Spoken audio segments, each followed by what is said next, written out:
Graças a Deus por tudo isso, né, meus amados? Então, sejam todos vocês bem-vindos e cumprimentados por mim, todos vocês, tá bom? Que Deus abençoe. Peço que você abra a sua Bíblia nessa noite num livro chamado Isaías, capítulo 38. Isaías, capítulo 38. Nós vamos ler essa passagem da Bíblia e nós vamos meditar nela. Isaías, capítulo 38. A palavra de Deus, ela diz assim, em Isaías, capítulo 38. Queria que você se reverenciasse a palavra de Deus, não precisa levantar, mas que você se reverencie a palavra de Deus. Isaías 38 diz: naqueles dias, Ezequias adoeceu de uma enfermidade mortal, e veio a ele o profeta Isaías, filho de Amós, e lhe disse: assim diz o Senhor, põe em ordem a tua casa, porque morrerás e não viverás. Então virou Ezequias o seu rosto para a parede e orou ao Senhor e disse: Senhor, peço-te, lembra-te agora de que andei diante de ti em verdade e com coração perfeito, e fiz o que era reto aos teus olhos. E chorou Ezequias muitíssimo. Então veio a palavra do Senhor a Isaías dizendo: vai e diz a Ezequias, assim diz o Senhor, o Deus de Davi teu pai, ouvi a tua oração e vi as tuas lágrimas, eis que acrescentarei aos teus dias 15 anos, e livrar-te-ei das mãos do rei da Assíria, a ti e a esta cidade, e defenderei esta cidade. E isto te será da parte do Senhor como sinal de que o Senhor cumprirá esta palavra que falou. Eis que farei retroceder 10 graus a sombra lançada pelo sol declinante no relógio de Acaz.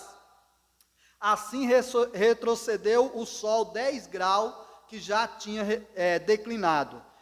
O escrito de Ezequias, rei de Judá, de quando adoeceu e sarou da sua enfermidade. Eu disse: no cessar de meus dias, ir-me-ei às portas da sepultura. Já estou privado do restante dos meus anos. Disse: não verei ao Senhor, o Senhor na terra dos viventes.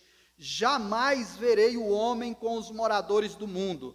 Já o tempo da minha vida se foi e foi arrebatado de mim, como tenda de pastor. Cortei a minha vida como tecelão.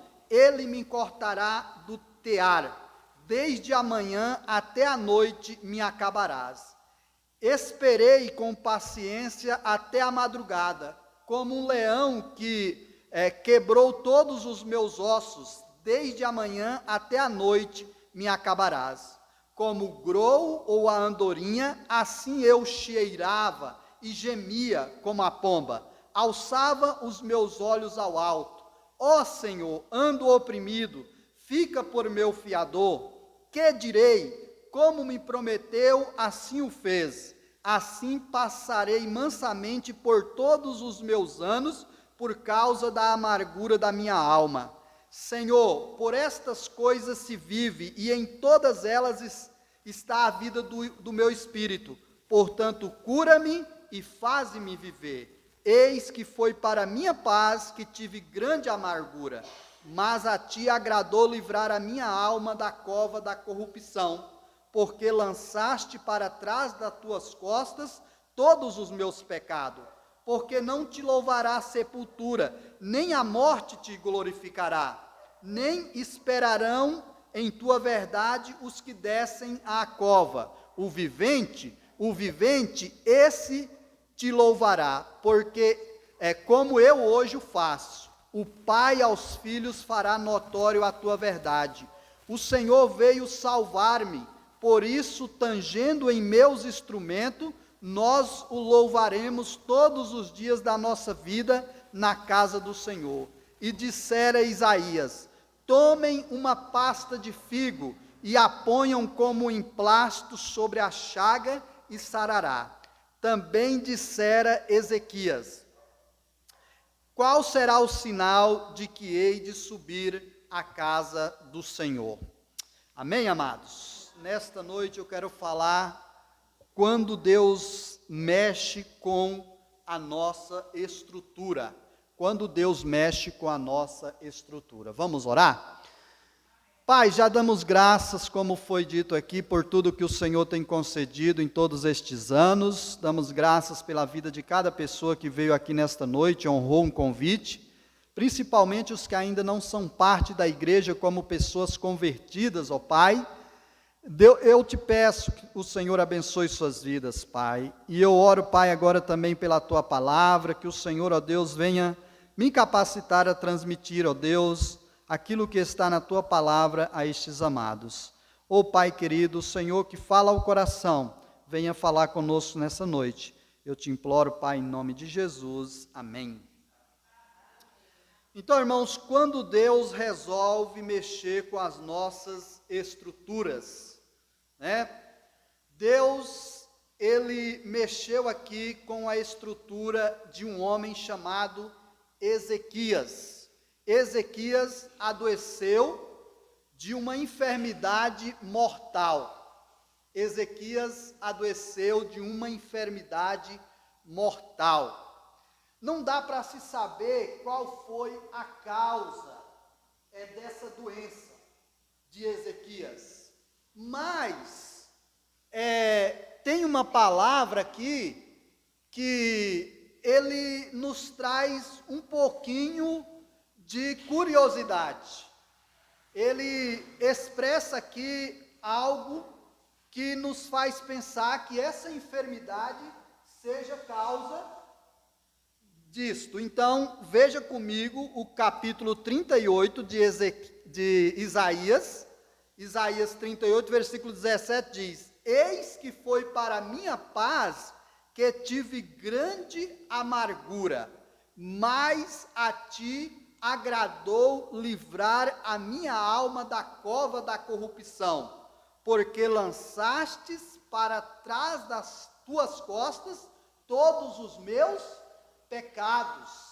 Então nós podemos ver aqui que pode ser que essa doença de Ezequias esteja ligado ao pecado que estava havendo na vida dele, algum pecado que estivesse havendo na vida dele. Amados, o pecado, ele se esconde muitas vezes dentro de nós. O pecado, ele se esconde muitas vezes dentro de nós, mas só que não se esconde de Deus. Por quê? Porque nada se está encoberto aos olhos de Deus, mas todas as coisas estão nuas e patentes. Ou seja, Deus, ele vê. Deus, ele vê. Então, é por isso que às vezes Deus resolve mexer com as nossas estruturas. E para que às vezes nós seja tocado nas nossas estruturas, Deus pode permitir até mesmo uma enfermidade. E nós vamos encontrar na palavra de Deus, Deus repreendendo um povo chamado Israel, e Deus diz: olha, eu tenho corrigido a eles, eu tenho permitido dificuldade, mas eles não enxergam. Eles não enxergam que eu tenho trabalhado, operado, permitido tais coisas. Eles não se voltam para mim. Então, Deus, ele precisa então mexer com as nossas estruturas. Ele precisa mexer então com as nossas estruturas. Amados, e aqui nós podemos ver que ele então diz: olha, o Senhor resolveu lançar os meus pecados para detrás das suas costas. Ou seja, ele diz: Deus, ele me perdoou. Deus, ele me perdoou. Deus, ele não está, então, aqui me punindo. Deus não está me punindo, mas muitas vezes é preciso que Deus, ele permita algumas coisas nas nossas vidas, para que ele possa, então, trabalhar em nós.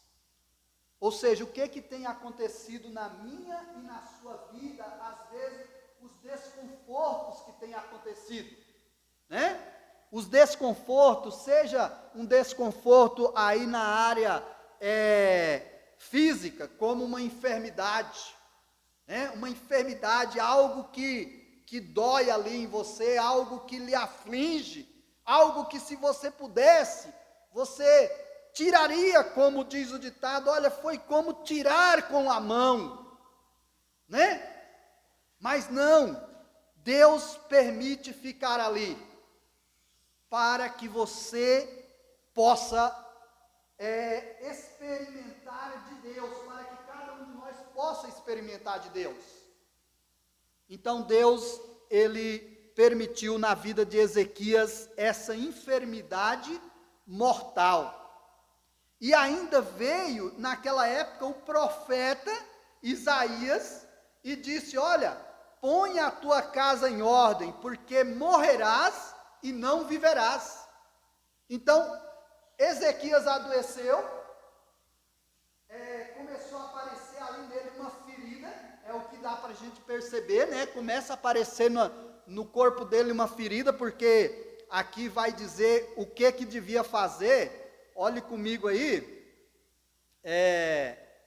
o versículo 21, diz assim: e dissera Isaías: tomem uma pasta de figos e a ponham como emplastro sobre a chaga e sarará.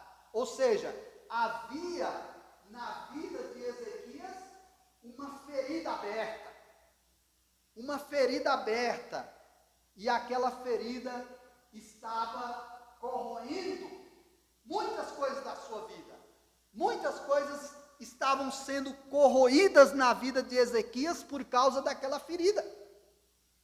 Ele vai dizer aqui que ele começou a fazer já os seus projetos de morte, né? Ele já começou a fazer os seus projetos. Ele disse: olha, eu não vou ver mais, não vou ter mais alegria, não vou ver mais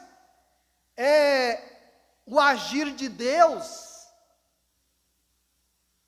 Várias coisas começaram a acontecer na vida de Ezequias por causa daquela enfermidade. E, meus amados, nas nossas vidas, Deus vai permitir algumas coisas. Às vezes não será uma ferida aberta, mas às vezes será, quem sabe, dentro da nossa alma, quem sabe seja dentro do nosso espírito, quem sabe seja dentro de um relacionamento. Alguma coisa Deus vai permitir acontecer na sua vida, porque Deus quer se revelar para você, Deus quer se revelar para nós. Olha que Ezequias, ele já tinha um certo conhecimento de Deus. Ezequias já tinha um certo conhecimento de Deus. Ezequias já andava nos caminhos de Deus. Mas mesmo assim, Deus ainda queria mais da vida de Ezequias. Deus queria que ele provasse mais de Deus. E é o que eu digo para cada um de vocês: Deus quer que nós provemos ainda mais de Deus. Deus quer. Porque Deus quer que você prove de Deus, para que você veja que Deus é bom, que Deus é poderoso, que Deus é soberano, para que você possa transmitir a outros que há um Deus. Há um Deus. Olha o que Ezequias diz aqui. Olha o que Ezequias diz aqui na palavra de Deus. Versículo 19. O vivente, esse te louvará, como eu hoje o faço. O Pai aos filhos fará notória a tua verdade. Olha o que ele está dizendo. Ele está dizendo que ele louvaria a Deus, porque agora ele está conhecendo Deus. Porque Deus fez umas coisas que ele tinha dificuldade de crer que fosse possível. Mas para Deus nada é impossível. Ah, mas eu confiei e o fulano morreu. Mas Deus, ele ainda é Deus. Ah, eu confiei, mas não aconteceu o que eu esperava. Ezequias também imaginou que a sua ferida logo se fecharia. Mas os dias foram passando e a sua ferida foi crescendo. E se então descobriu que era uma chaga mortal. Agora vem o profeta e fala para ele que ele deveria colocar a sua casa em ordem, porque morreria e não viveria. Ou seja, amados, quando a dificuldade vem na nossa vida, é Deus dando a oportunidade para que a gente veja como Ele pode ser um socorro bem presente. Como diz um dos salmistas, o Senhor é o socorro bem presente na angústia. Então, está acontecendo isso. É a oportunidade que Deus está dando para você de conhecer a Deus na sua ação. Deus é um Deus que Ele pode transformar as situações. Ele é um Deus que pode recuperar as coisas. Pois o homem havia adoecido de uma doença mortal. E ele então vai ser curado. Deus ainda deu para aquele homem mais 15 anos de vida. Deus ainda fez promessa para aquele homem acerca da família dele, da cidade dele. Esse é o mesmo Deus que está com todo o poder no céu e na terra. É o mesmo Deus que é vivo e vive para todos sempre. É o mesmo Deus. Ah, mas está acontecendo isso na minha vida. São oportunidades para colocarmos nossa fé em ação, dependência em Deus e vermos então os milagres de Deus. Eu lembro aqui de um homem chamado Jó, que a palavra de Deus diz que esse homem já era um homem de Deus. Ele era íntegro, reto, temente a Deus e se desviava do mal. Mas Deus permitiu que o inimigo começasse a tentar a vida de Jó. O inimigo começou a mexer com a vida de Jó. Então foi lá e mexeu nos bens materiais de Jó, foi lá e mexeu nos filhos de Jó, fazendo com que eles viessem a falecer, e de repente o inimigo mexe com a própria saúde de Jó.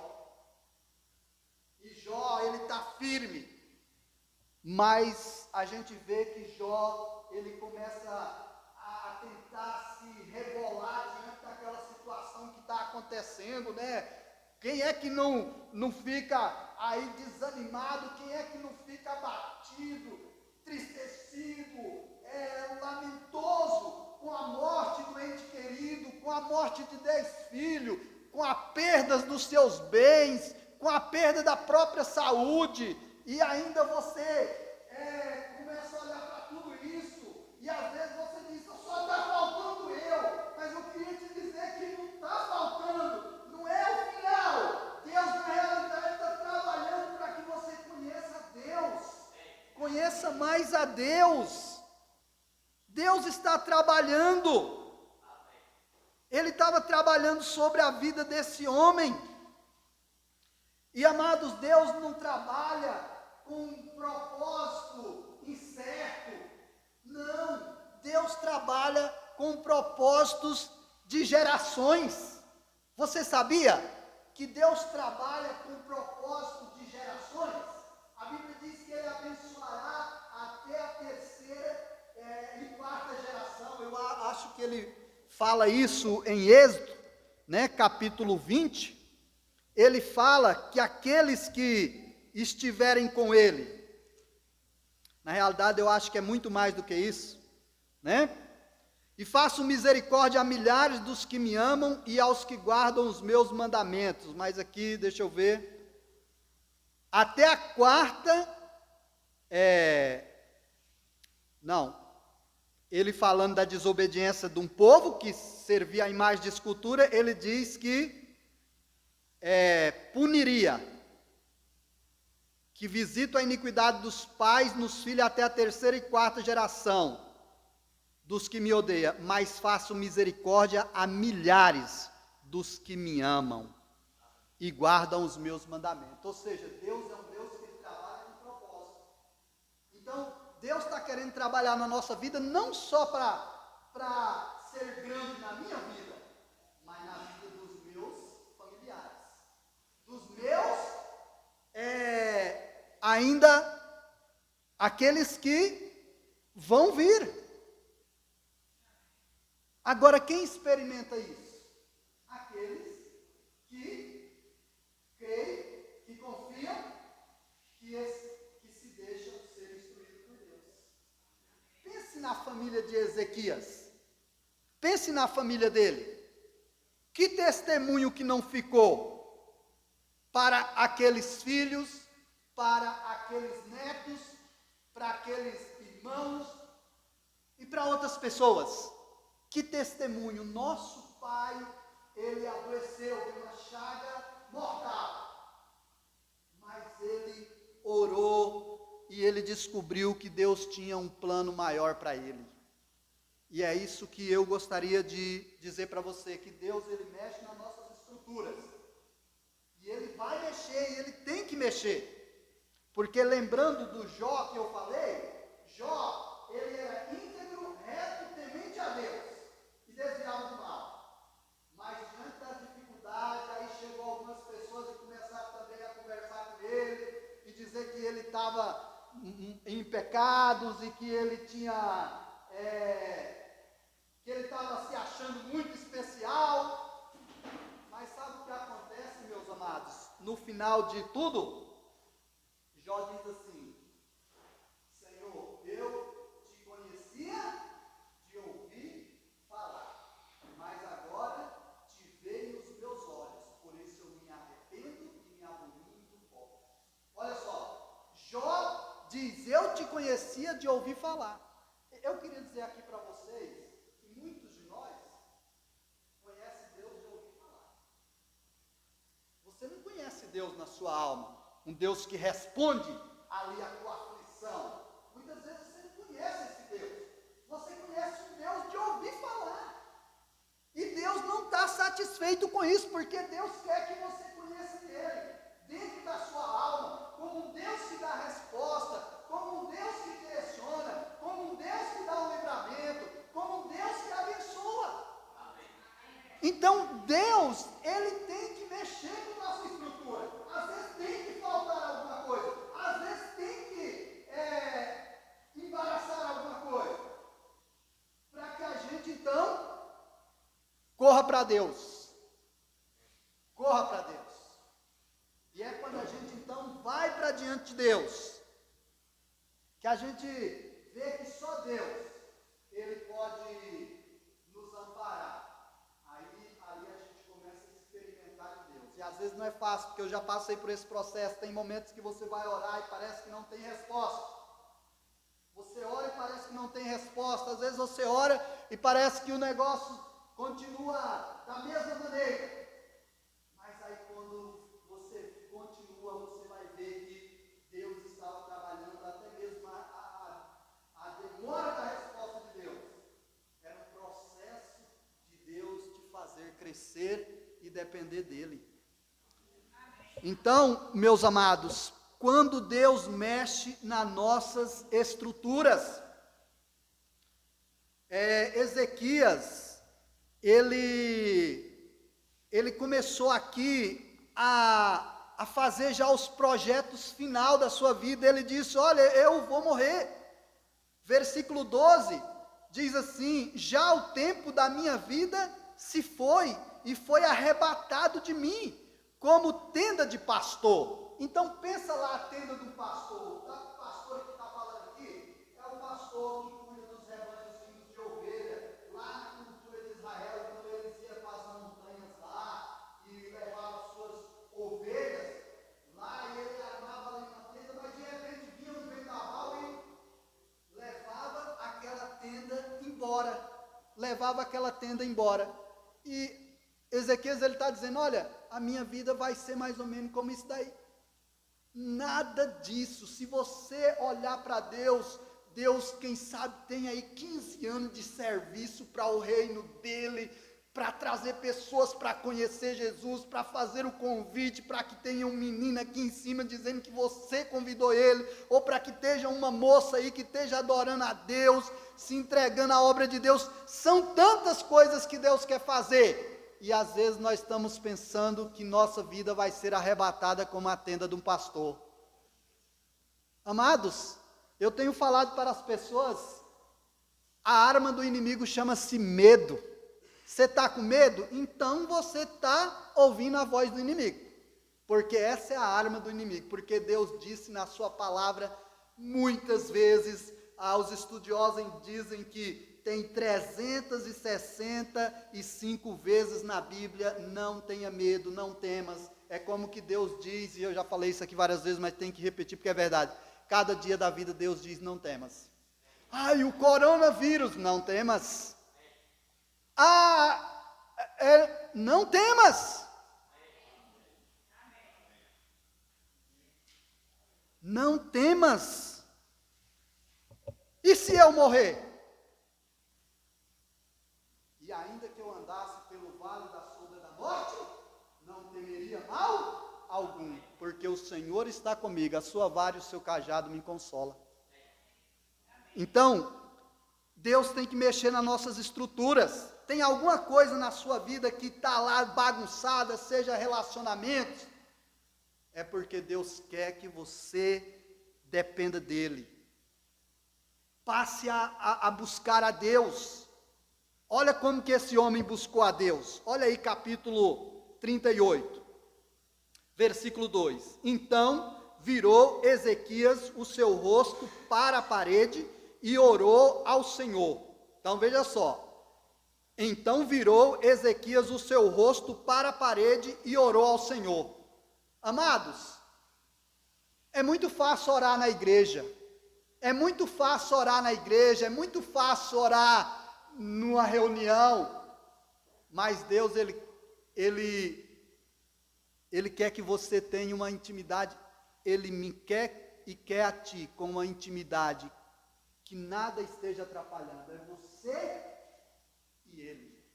E virou Ezequias o seu rosto para a parede e orou ao Senhor. Ou seja, Ezequias não foi correr atrás da mulher dele, Ezequias não foi correr atrás de ninguém. Ezequias sabia que a solução dele era Deus. E é o que todos nós precisamos. Deus precisa mexer mesmo com nossas estruturas, para que a gente busque a Deus de uma forma mais real. De uma forma real, não mais real, mas de uma forma real. Então virou Ezequias o seu rosto para a parede e orou ao Senhor. Orou, ou seja, ele falou coisas para o Senhor, ele abriu o coração. E aqui nós podemos ver no versículo 3, e disse: Senhor, peço-te, lembra-te agora de que andei diante de ti em verdade e com coração perfeito, e fiz o que era reto aos teus olhos. E chorou Ezequias muitíssimo. Por que será que ele chorou também? Por que será que ele chorou? Ele sabia que buscava servir a Deus, mas de repente ele chorou. Não está aqui, mas nós podemos pensar. Essa é a fragilidade humana. Sim, nós podemos chorar pela fragilidade humana, mas também nós choramos por causa de nossas escolhas às vezes. Às vezes nós choramos por causa de nossas escolhas, né? Nós choramos por causa de nossos pecados. Nós choramos. E Ezequias, então, ele orou ali diante do Senhor, chorou, e amados, Deus responde. Amém? Então, olha o que diz o versículo 4. Então veio a palavra do Senhor a Isaías, dizendo: vai e diz a Ezequias. Amém? Então Deus responde. Quando Deus vê que a oração foi uma oração sincera, ele chorou ali diante do Senhor, ele viu a sua fragilidade, ele viu a sua necessidade de Deus.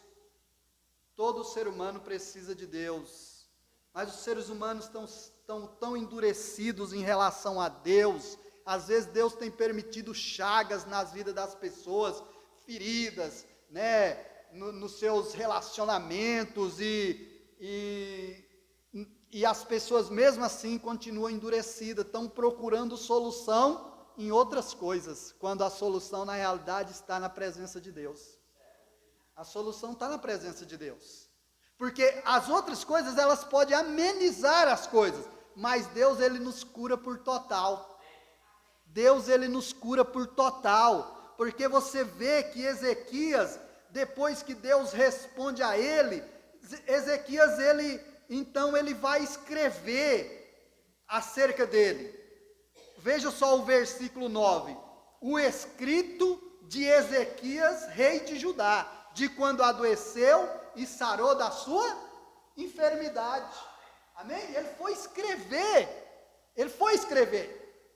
Aquela passagem da vida dele era muito notável. Foi algo que não poderia ficar no esquecimento. Foi algo que não poderia ficar no esquecimento. Ele teve que escrever. E meus amados, todos nós, se quisermos servir a Deus, conhecer a Deus, terá um momento que nós teremos uma provação. Igual diz a Bíblia, e provou Deus Abraão. Então tu vai ter uma provação. E aí, Abraão? E provou Deus Abraão, dizendo: Abraão, pega teu filho, teu único filho, e vai a uma montanha em que eu te mostrarei, e oferece-o em sacrifício a mim. Ou seja, Abraão daria tudo que ele tinha ali naquele momento para Deus. Abraão, ele sacrificaria o seu ego. O ego dele era poder dizer: esse é meu filho, filho das minhas velhices, o meu herdeiro. E Deus está dizendo: toma e oferece-o em sacrifício a mim. Ali ele estaria oferecendo o seu ego, todo que ele colocava confiança. Agora era preciso ser colocado diante de Deus. E é isso que Deus ele tem que agir na vida do ser humano. Por isso que Deus permite as chagas, por isso que Deus mexe nas nossas estruturas, para que a gente possa chegar, se quebrar, se humilhar, e reconhecer que Deus é soberano, que Deus tem todo o poder, que Deus é o dono da história. Queira nós aceitar ou não, mas Deus é o dono da história. Então qual é a chaga na tua vida? Você acha que é por acaso? Não, tudo Deus tem um propósito. E aí a gente vê que Ezequias, ele aprende com tudo aquilo, né? Ele diz: olha, eu pensava que era o final, mas eu digo para vocês, não era o final. Eu pensei que tinha dado cabo da minha vida, mas Deus ainda tinha anos para mim. Então ele reconhece que Deus é um Deus bom, E é isso que Deus quer, que cada ser humano também reconheça: Deus é bom. Deus é bom no sentido de amparar, de socorrer. Mas também Ezequias, ele entende que Deus teve um propósito de que ele pudesse adorar a Deus. E Deus quer isso para as nossas vidas, amados, que nós sejamos adoradores de Deus. Amém? Olha só aí o versículo 19. O vivente, esse te louvará, como eu hoje o faço. Ou seja, ele agora estava louvando a Deus. Se nós for pensar na vida de Ezequias, quem sabe Ezequias tenha sido o rei, que ele tenha realizado muitas coisas responsáveis, mas faltava uma. E é a que às vezes falta na nossa vida. Às vezes você é responsável, mas se for ali cavar na nossas vidas, nós estamos sendo adoradores de Deus? Nós estamos sendo adoradores de Deus, como Ezequias que diz: olha, o vivente, esse te louvará, como eu hoje o faço. Então, Ezequias, ele aprende aqui algumas lições, né? A lição primeira é que Deus é bom. Não era para o fim que a situação estava acontecendo.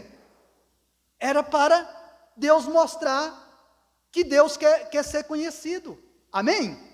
E Deus quer ser conhecido de cada uma das pessoas. Mas ele aprende a segunda lição, que Deus quer ser louvado, adorado. E não quer ser adorado pelo fulano, pelo ciclano, mas por você. Deus quer ser adorado por você. Deus quer ser engrandecido pela tua voz. Ah, como a igreja canta bonito. Deus quer que você cante bonito. Deus quer que você cante bonito. Muitas pessoas no povoado, nossa, a igreja canta. Não, Deus está querendo que você cante bonito. Cante bonito para Deus. Então, quando Deus mexe com as nossas estruturas, Ele tem um porquê, e é que a gente o conheça como um Deus de bondade, um Deus que tem o controle, um Deus que socorre, mas também para que nós possamos entender essa singularidade da nossa adoração. Então nós vamos para a igreja para adorar a Deus, para glorificar a Deus, para honrar a Deus com nossas vozes, para engrandecer a Deus com nossas palavras. Amém, queridos? E a terceira lição que ele aprende é que ele deveria transmitir a esse Deus as suas futuras gerações. Então o versículo 19 diz: o vivente, esse te louvará como eu hoje o faço, o Pai, aos filhos fará notório a tua verdade. Ou seja, agora ele entende que, além dele conhecer Deus, dele ter uma singularidade de adoração, ele também se vê aqui impulsionado a transmitir Deus a outros. E é para isso que Deus de fato nos criou nesta vida. É para que a gente o conheça, louve e diga para outros que Ele é Deus em cima, nos céus, e embaixo na terra. Terminando, ontem, estando lá em São Raimundo, fui tentar fazer uma visita para um conhecido. Não foi possível o conhecido estar em casa, mas na mesma hora passou um outro conhecido. Ofereci uma carona. E aí, até mesmo para conhecer onde o rapaz morava, ele aceitou a carona juntamente com sua esposa e a filha. E depois da casa do rapaz, eu subi lá por uns bairros de São Raimundo, e tinha dois rapazinhos encostados lá nas muretas, bem no alto de São Raimundo, onde dava para ver a cidade. Eu parei o carro, né, com aquele pensamento: se os caras for meio mala, quem sabe vão me pegar aqui, né? mas já vou te falando para eles de Deus. Eu já saí já com os folhetinhos lá, os livrinhos. Falei, ô meus amigos, tudo bem? E perguntei para aqueles rapazes, vocês já estão servindo a Deus? Vocês já estão servindo a Deus? E um deles quis responder, mas a palavra não veio com segurança. De fato, eles não estavam servindo a Deus. Adriel e Luan. E ali eu pude conversar com aqueles meninos, rapazes, e eu falei para eles, servir a Deus é isso. É a gente poder encontrar outra pessoa e falar para ela que Deus deseja o serviço dela, deseja a conversão dela, deseja que ela o conheça, como eu estou fazendo aqui para vocês. Agora eu pergunto para vocês, será que vocês já estão servindo a Deus? E amados, é uma pergunta que eu tenho me feito, que gostaria de fazer para as pessoas. Você já está servindo a Deus? Você já está servindo a Deus? Se você não está servindo a Deus, você está nesse mundo servindo a várias coisas que são importantes, mas você está perdendo o melhor da vida, que é servir a Deus. É bom servir a nossa família? É bom. É bom servir a igreja, uma comunidade? É bom. Mas o melhor é servir a Deus. Quando Jesus aqui esteve na terra, uma mulher chegou a ele com um vaso de perfume e quebrou aquele vaso e derramou sobre ele. E algumas pessoas falaram, mas que coisa é essa? Que desperdício, podia vender e dar-se para os pobres. Ele disse, olha, por que a molestai? Deixai-a. O que ela fez aqui será contado aonde o evangelho for pregado, porque ela me preparou para a minha morte. Ou seja, aquela mulher estava servindo a Cristo com o seu melhor. E Deus está querendo que você o conheça. Por isso ele vai, alguma coisa aí na tua vida, vai desequilibrar, para que você entenda que você precisa, como Ezequias, buscar a Deus. E aí, se você buscar com sinceridade e compreender, você aprenderá algumas lições. Uma delas é que as dificuldades é para que a gente prove que Deus é bom, que Ele quer nos ajudar, quer nos abençoar. Segundo, é porque Ele deseja a nossa adoração, ainda que Ele já tem no céu. E terceiro, é para que nós possamos transmiti-lo a outras gerações. Em 2009, aqui em Bom Jesus se começou um trabalho. Se houver mais 100 anos para frente, o correto era que ainda tivesse pessoas aqui transmitindo deste Deus às futuras gerações. Porque esse é o desejo de Deus. Você já está transmitindo Deus a alguém? Pense nisso, pense nisso. Você já está transmitindo Deus para alguém? A gente viu o testemunho do irmão Kaique, eu vou só repetir isso. Às vezes um convite, hein? Um convite. Ei menino, vamos lá na igreja. Mas com certeza não foi uma forma carinhosa, né? Vamos lá na igreja. E o menino está aí. E é um menino que tem sido uma bênção e que, se Deus quiser, poderá ganhar muitas vidas para Deus. Amém? Então, não vamos deixar de convidar, ainda que seja um menino, mas vamos buscar transmitir a Deus a outros. Amém, meus amados? Deus abençoa. Vou chamar o pastor Josiel, ele vai terminar com oração.